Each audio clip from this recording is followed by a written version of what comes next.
3, 2, 1. What's going on, everyone? You're watching another episode of Ash on Comics. My name is Ash, and this is the In and Out Weekly Comics Pull List, episode 23 for March 29th.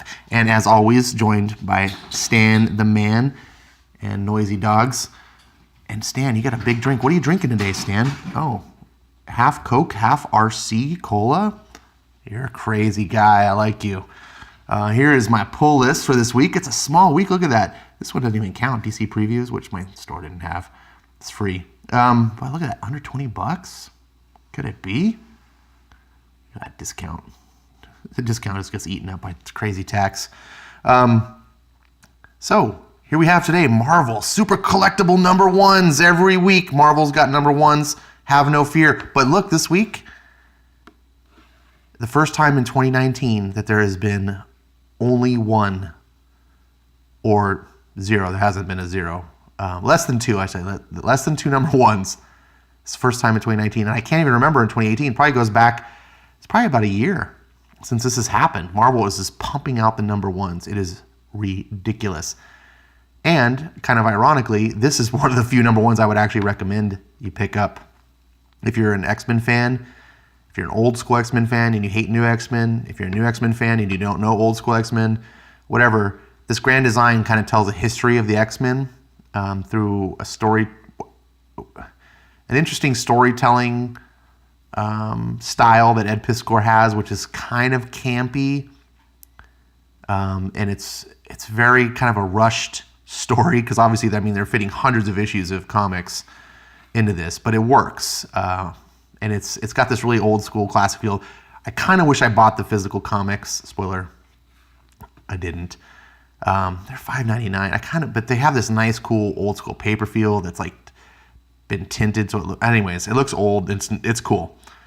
Extinction Agenda is the era that they're covering in this of third series, 3 out of 3. They're 2-issue series apiece, so that's not a big investment. And they are thick books. $5.99, you get a lot of book for your dollar. I would recommend this for any X-Men fan that doesn't have a problem giving Marvel money, which that could be a problem as well. Extinction Agenda is apparently Ed Piskor, the creator of this book, has realized that Extinction Agenda is where X-Men died. Anyways, a fellow friend of the channel, the Doctor. Science Jesus, I believe is his Twitter handle. Anyways, we did a live stream last week covering Extinction Agenda. We didn't cover the whole thing. We'll probably do some more.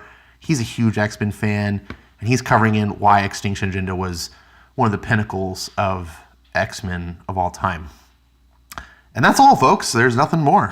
So let's just move on.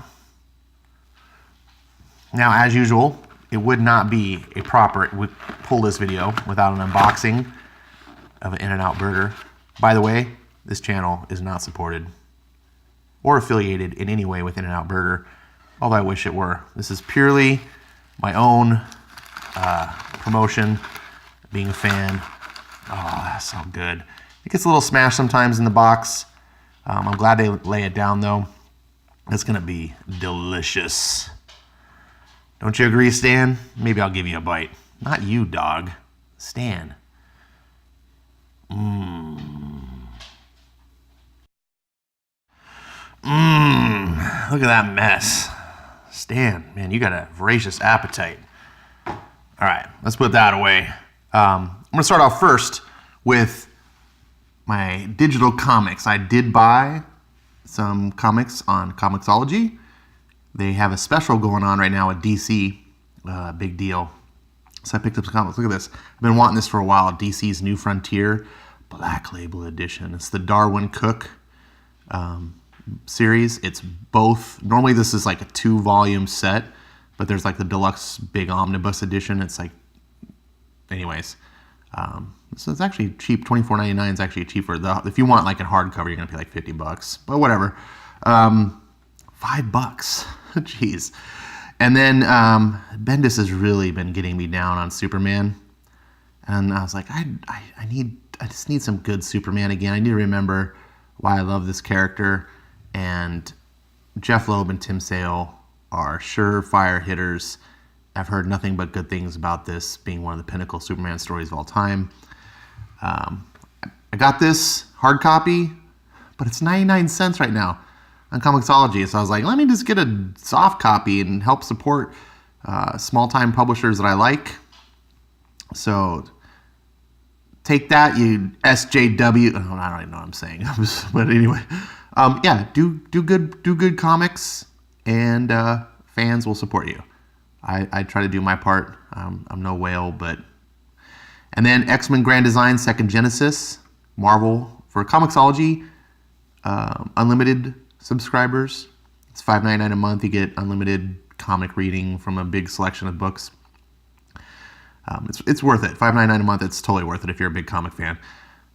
You also get a 15% discount on books, but also right now Marvel's giving 50% discount on all their books, all of them, not even just sale titles. So I have the very first Second Genesis or X-Men Grand Design, which I don't understand why they do this. They publish, it's a 2-issue miniseries, and then they publish this like combination book, like the deluxe edition, which is 2. It's kind of like a trade, but it's like it's like right when they're available. So it's like you could pay, it's like $6.99 or something stupid. Yeah, here it is. Here's the new one. Well, actually, no, it's not. This was available in August, so it's $6.99 instead of $5.99 per issue. Plus, it's half off, so I paid $3.50. I have to wait a couple months, but I'll have all 3 of the series, and looking forward to that. And I didn't pay. I think I paid $1.99 for the first one. Got that on a sale too, or something. So, just trying to be frugal. I don't think comics are too expensive, guys. If a little small publisher, Alterna, can publish comics for $1.50, Marvel and DC could be doing better. But they've ruined the industry with all their gimmicks, and they can't cut costs anymore. So what happens when you can't cut costs? You raise prices. And anyways, so that's my digital books. Now back to my physical copies. All right, so it was a small week. I was alluding to that there might be more that I bought. What I ended up buying extra was digital. And let's start it off with a bang. Ooh, got that glare. Yep, I think everyone picked this up, right? Snyder and Capullo, I've been waiting for this. Snyder's one of my favorite writers in modern comics. Not one of the best writers. He's not someone like, to me, like a Frank Miller or something, but there's 2 kinds of writers for me. There's ongoing writers, the kind of writer that can just maintain a monthly series, just boom, they're just chucking out stories and they're keeping you interested. And then there's those kind of writers that aren't very prolific, but they just like put out a mini series here and then you don't hear from another series. Frank Miller is solidly in that camp. I don't think Frank Miller, obviously, he hasn't done it since Daredevil put out a monthly title. It's just not his thing. But when he does put out, it's really refined, it's really polished, it's excellence. It's 2 differences. It's kind of like the difference between TV shows and movies, right? When you watch a TV show, you don't expect the same level of quality from, a weekly TV series that you do on a major motion picture. A film has way more time and attention and money and resources and everything devoted to it. TV show is usually shot on a weekly schedule. It's like every episode is 1 week filming, like it's rushed out. There's less rehearsal time. Everything is just across the board inferior. So when you get one of those TV shows that are super excellent and you're like scratching your head going, oh my God, this is like film level quality TV shows, then that's super impressive. Scott Snyder is one of those writers to me who doesn't really fit that example, but my point is that he can write a monthly title and it keeps me interested. It's a hard thing to do. Very few writers can write monthly titles for long periods of time and just be consistently decent. That to me is excellence. When you can be consistently, if you can constantly churn out a B- book, but you can do it for like 2 years, that's like an A+ effort, right? No one can. We have these expectations, I think, today of books, and it's kind of unfortunate because as soon as like a book drops the ball and like maybe has like a bad arc or something, people just lose their minds. They're like, this book's gone to shit. I'm done with it. It's like, come on, guys. Like, I remember the 80s and 90s, which I still always will attest is the greatest era of comics between 85 and 95. Greatest era of comics. And 50% of both DC and Marvel, at least, were bleh. I don't want to say shit, but they were bleh. You know, I collected Iron Man back then. It was not a good book, right? Amazing Spider-Man with Dave Michelini and Todd McFarlane was pretty amazing. And then when McFarlane left and Larson took over, it was pretty amazing. But Spectacular Spider-Man, Web of Spider-Man, all right? Like, we make fun of things like, oh, this War of the Realms sucks, and it does. But do you remember Secret Wars?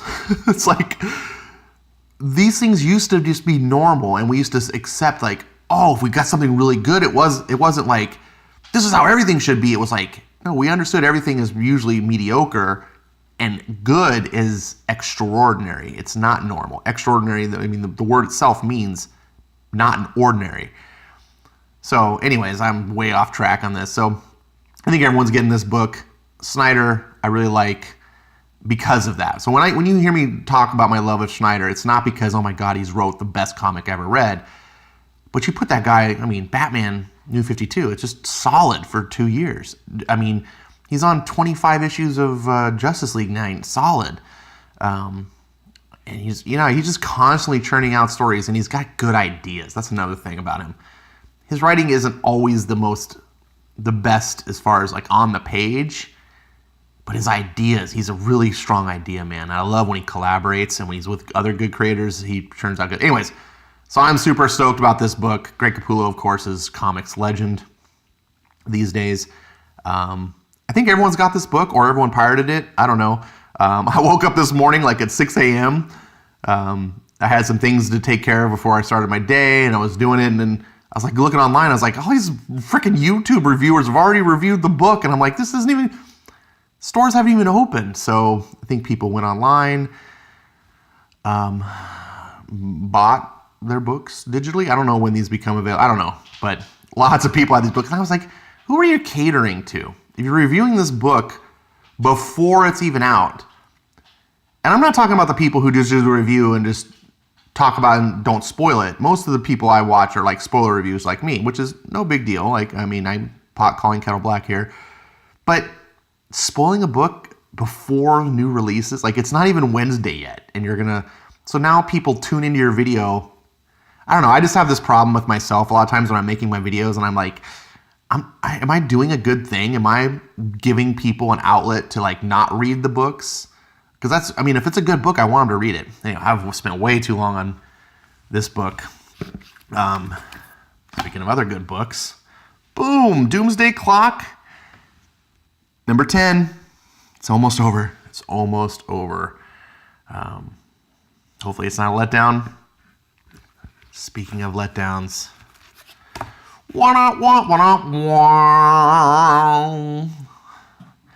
I saw this alternate cover. And, if you've been following my channel, following my reviews, you know that I love these alternate covers. I think they're great. This one's actually no exception. This might be my favorite cover of them all. But I've liked the covers because of the theme.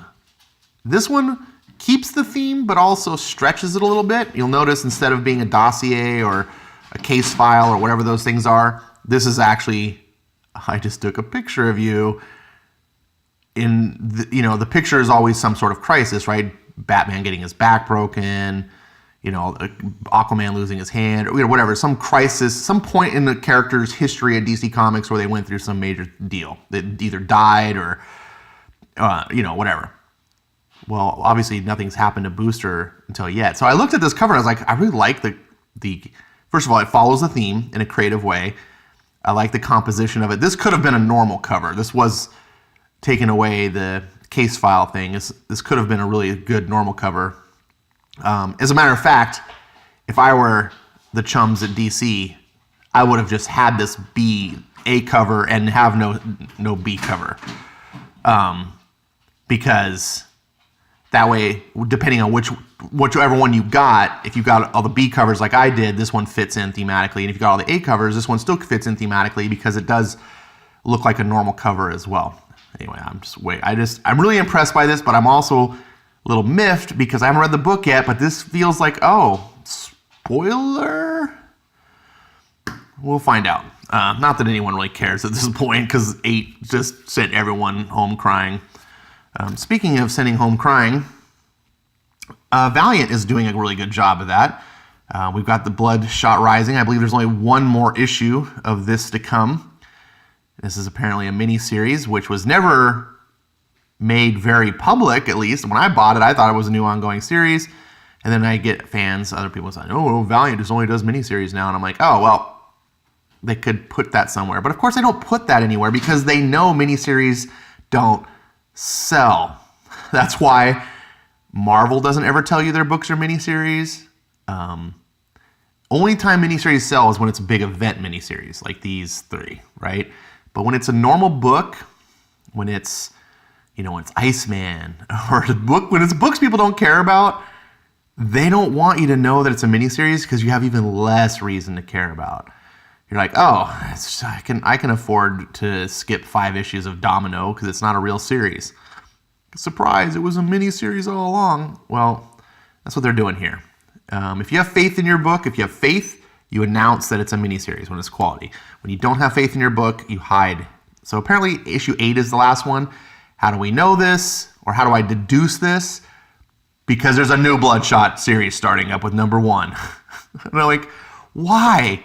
Just continue the damn book. It's Bloodshot. Keep the numbering going. Why do we need... What do we have now? 1, 2, 3. This is a 4th volume of Bloodshot. We're going to a 5th volume of Bloodshot since Valiant rebooted itself in 2011. I am calling bullshit. But I buy it because I was committed. And, Valiant won me over with before their 2018 sellout. I was like, oh, EXO, Bloodshot. Amazing stuff, and my comic store is awesome. It gets me the pre-order edition, so I kind of feel obligated. And I'm wrapping up at 8 issues. And then finally, Sergeant Bats sold me on the Spawn train. This is the 2nd issue I bought. I've already jumped on. I got the Virgin variant because when I jumped on the train, I showed up at the store. There was 1 copy of the book left, and it was only the Virgin variant. And I was like, so I was like, oh, screw it. I'll get it. It has a sick-ass cover. I don't normally like them. And so here's what so now this week it comes out, and I go, do I get the normal version? Get this? I hate having difference. So here I'm going to explain my OCD real quick. I'm going to get these Road to 300 all as versions, and then 300 I'll get starting trade dress. So I'll just have these cool covers to celebrate Spawn, which I used to be a fan of. When I left comics, I left Spawn. Now I'm back into comics. I should have jumped right back on the Spawn train, but I was like, oh, it's like 200 and some issues in. I don't know the story. I don't know. It was just too overwhelming, and I was getting into DC and whatever. Then I found out this book recently was $2.99. And with all the bullshit that's going on in the industry, I'm like, here's a guy, Todd McFarlane, who's not only super talented, as an artist at least, and he doesn't draw the book, unfortunately, but he gets other people to do it. He's trying to do things right, and he just cares about making good comics. He's not out there to cause, a ruckus. He's not out there to insult people. He's not out there to rip you off. He just wants to make fucking cool comics. This is a character he created in high school, and... he's charging $2.99. $2.99. He's showing the big dogs, well, we all know these books are way too expensive. So here's Todd McFarlane, founder of Image, just chucking away, doing his monthly book. And I remember 25 years ago when he started this, and a lot of us rolled our eyes and like, oh God, these Image guys, what are they gonna do? And McFarlane was like, I'm gonna beat Dave Sims' record. He's 300 issues from a creator-owned independent comic. That was Dave Sim Cerebus, 300 issues. And everyone was like, oh, Todd, you're not going to produce 300 issues of Spawn. Like, everyone just pat him on the head. That's nice that you think that. In a couple years, you'll move on. And just about every other Image person did. Jim Lee ended up selling his studio out to DC. Now he's like one of the heads of DC. I don't know where a lot of the other guys. I think Valentino became just a big publisher guy for Image. He doesn't even really do books anymore. Liefeld. A lot of guys went back to Marvel for a short time. Liefeld still doing stuff for Marvel now. Does cover work for DC. But they're not. I mean, they're still, some of them are affiliated with Image, but they're not. None of them are like really producing books other than Erik Larsen. But I don't think Erik Larsen can get a draw anymore. I think Erik Larsen destroyed his career. His book Savage Dragon sells like 2,000 copies. Image wouldn't even publish it if it wasn't Erik Larsen. It's like that bad of a book. I don't actually know if the book is bad. I presume the book's bad. I mean, it's bad of a seller. But McFarlane is just chugging away. He's not making waves on social media. He's not being a dick. This is a guy we should be, comic fans that, I associate with a lot of old school comic fans, and we talk about the good old days and the glory days and how we wish comics were what comics were like again. And as Bats pointed out, it's like, this is what comics were like. And if a guy like Todd McFarlane can put out a book like Spawn, which sold millions of copies, we all loved it when it came out, and he can sell it for less than everyone else, and he's still doing it, and he's doing everything that we asked the comic industry to do, and we don't buy his book, then we're just a bunch of freaking lazy hypocrites. We're just a bunch of whiny babies who just want to bitch and moan all day. And I was like, you know what? No, I want to buy this book. It's a good argument, part of it.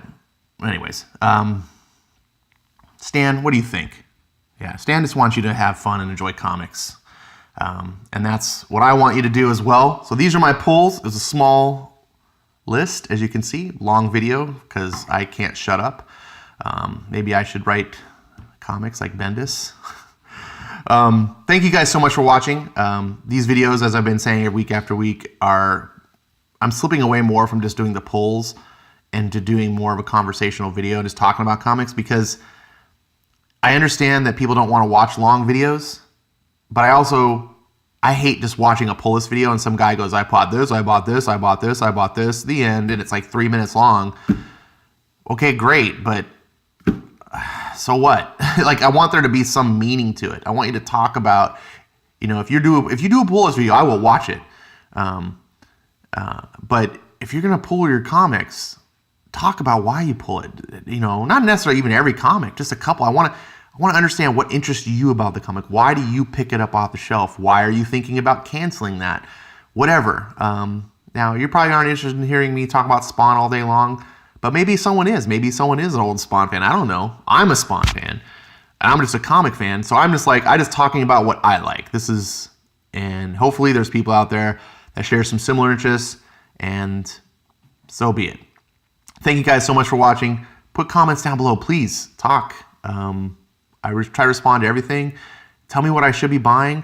Crisis is over, so that's freeing up $4 a month. This might be freeing up $4 a month. This is just a limited series. Like only Spawn is ongoing. Ugh, jeez. So, where do I move to? Valiant's not holding my attention. DC, I pretty much buy all the good stuff at DC. I don't want to buy more. I don't know what to do. I guess I'll just save some money, buy some indies. Who knows? You tell me. Thanks.